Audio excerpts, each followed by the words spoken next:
suck it up. Your next act, genuinely one of my favourite acts, one of my favourite people. His name's Andrew O'Neill. I want you to make him feel very, very warm and very, very welcome. So get the clapping going, whooping and cheering. Welcome to stage, Andrew O'Neill.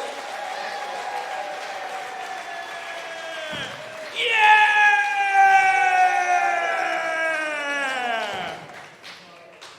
The cry goes up. Dog sharpener! The old man with his wheeled carriage. Dog sharpener, spaniels, dobermans, whippets or danes, better with a sharp edge or tapered to a point. Dog sharpener. A woman's voice. Do you do cats? Sorry, love, only dogs. Dog sharpener. Oh, go on, you can do a cat. Sorry, love, leave me alone. Can't do cats. More than my job's worth. Dog sharpener! Hello, mate. How much for a terrier? Which end? Both ends.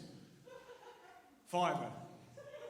Hang on, if you can do a little terrier, you can do a cat. Fuck off, love. It's more than your job's worth. I get kicked out of the dog sharpening guild. The cat bloke comes round next week. Dog sharpener! And then it begins. First with the noise, grinding, grunting and sparks. There you go, mate. Careful with that. It's razor sharp. Dog sharpener! Now, there are a lot of questions, aren't there, raised by that? There are a lot of questions raised by that. The first question, of course, is do the dogs enjoy it? No. No, they die. So then, good evening! I found that lockdown was a lot easier by simply adopting the practice of suffering fools gladly.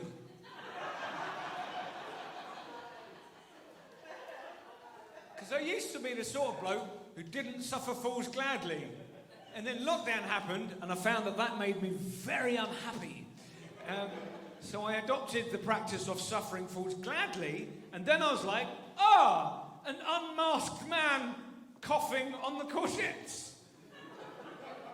Hooray! And that made it a lot easier. Made the whole thing a lot easier. So, good evening. Now, I've written a lot of things down here because I haven't done a gig forever. Right, I've got a new idea for a TV show. All right, go on in. Lovely, let's hear it. Right, it's called Can't Cook, Won't Cook. Brilliant, love it. A snappy title. Let's hear what it's all about. Right, okay. So first off, we get a load of people in who can't cook. Great. Then I presume these people refuse to cook? No. No, if anything, they cook very willingly. Can't cook, won't cook. Right, I mean, okay. The thing is, the title of the show suggests a certain amount of conflict. You know, doesn't it? Can't cook, won't cook. I can't cook. Fuck you, I'm not even going to. Yeah, but then that can't be what people like to watch people cooking. I entirely agree that people like to watch people cooking. I'm just suggesting that were someone to read in the Radio Times. No one reads the Radio Times anymore, mate. That's a fair point. But if someone... Maybe you should call your show Can't Cook, Absolutely Willing to Give It a Try. Not just me, then. So... Unlike the sea urchin, the seahorse, and the sea cow, the seesaw is very much a creature of the land. And the air and the land. And the air and the land. It depends what end you're on, doesn't it? So good evening. Now, yeah.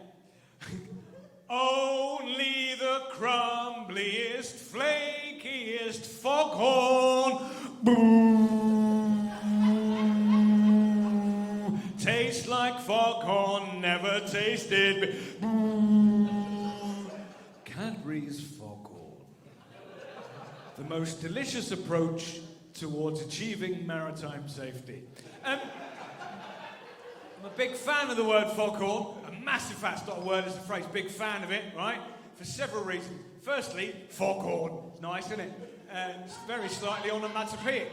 Secondly, I was in a situation on my way to a festival where there was a queuing system, and one of the stewards was going, right, excuse me, sorry, we need to, excuse, and then she said to her colleague, I need a foghorn. And I thought, no, you don't need a foghorn.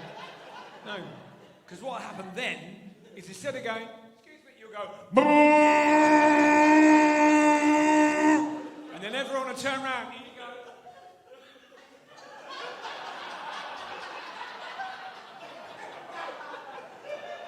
you need is some loud hailer.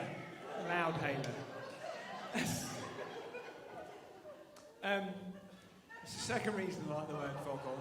The third reason, and this is very much for anybody born between 1978 and 1982, but hey, now the story must go on, cause a lot of time has come, we must be ready to go away.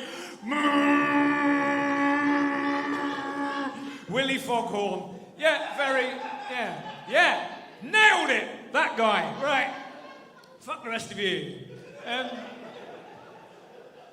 Not literally, we haven't got time.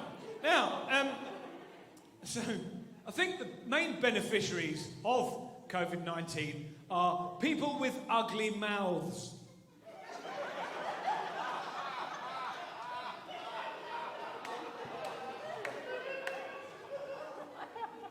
What an attractive pair of eyes. I'll talk to him. And then you've got on, before, you've done a lot of the work, haven't you, before you see the... You see, it's gone wrong underneath the nose. I've written some aphorisms while I've been under lockdown. I like an aphorism, I do. A dead wasp is right twice a day. That's the sort of thing. There's a difference between a career and a blunder you've committed to. Daylight robbery, hard, yes, harder for vampires. You can't be both deadly and erratic, unless you're a coach driver.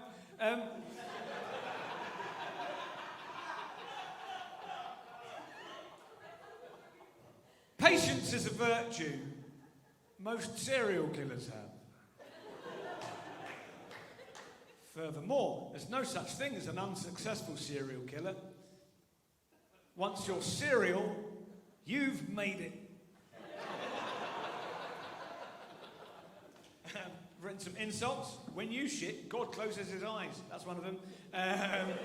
She's got a fanny like a bridle there. That's another one. Only works in a northern accent.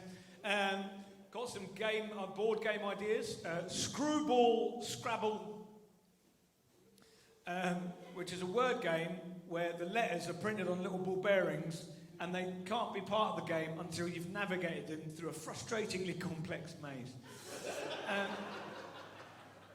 Idea number 2, Mousetrap, a lovely game for the under 10s in which piece by piece through the game they construct an entire replica of the stage set for Agatha Christie's Mousetrap.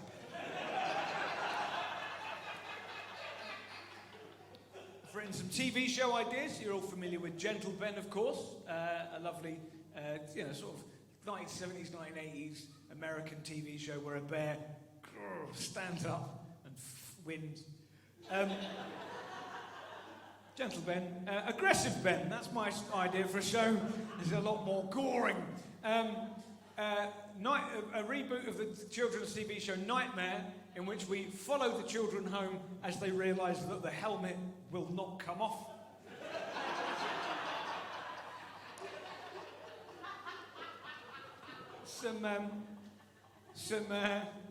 Some royalist 70s sitcoms, George III and Mildred. And some Queen Mothers do have them. an FBI mystery series called The A-Files, based on the X-Files, of course. The A-Files, though, follows two FBI agents, a man and a woman. The man who will go on to not have much of a career. The woman will go on to entirely defy the sexist patriarchal notion that women get less attractive as they age. I don't know if you've seen Gillian Anderson recently, but I thought she was attractive as women got in 1996. That apparently is false, and she is now considerably more attractive than I realised women got. I worry about what happens to our society in 50 years' time, should Gillian Anderson still be alive. I think that probably automating cars is a good idea because of how men will just, and women of course, will just go off when they think about Gillian Anderson in 50 years' time. Anyway, that's by the by. The A-Files, a show where two FBI agents solve all of the FBI's very easy to solve open and shut cases. You saying that he committed the murder in the middle of the interval of the Super Bowl? Yes. Literally a quarter of all the Western world saw it, and it's captured on film. Well, that's easy. Let's go to the pub. Trust everyone. That's the catchline. So, I'll finish on two things. Number one, here comes the crab meat man selling his meat from a stinking bin. Here comes the crab meat man, don't look him in the eye. Here comes the crab meat man selling his meat from a stinking bin. Here comes the crab meat man, don't think about how his hands work. That's the first thing I want to leave you with.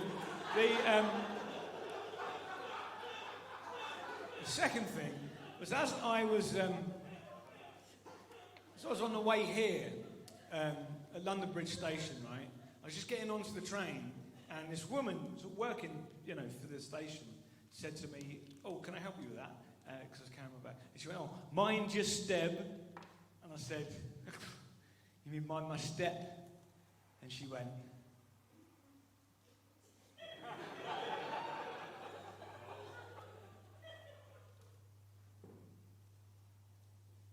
she pointed. Just past my shoulder. And I looked, and there was nothing there, and I looked at her, and she went. And then I looked, and this time I didn't turn my head, but I just turned my eye, and just in the tail of my eye, there it was. Teeth. Claws. Spikes. Evil. Hatred. Murder. A part of me that had always been there, just behind my shoulder, my steb. So ladies and gentlemen, and the gender progressive, as you make your way home tonight, mind your steb.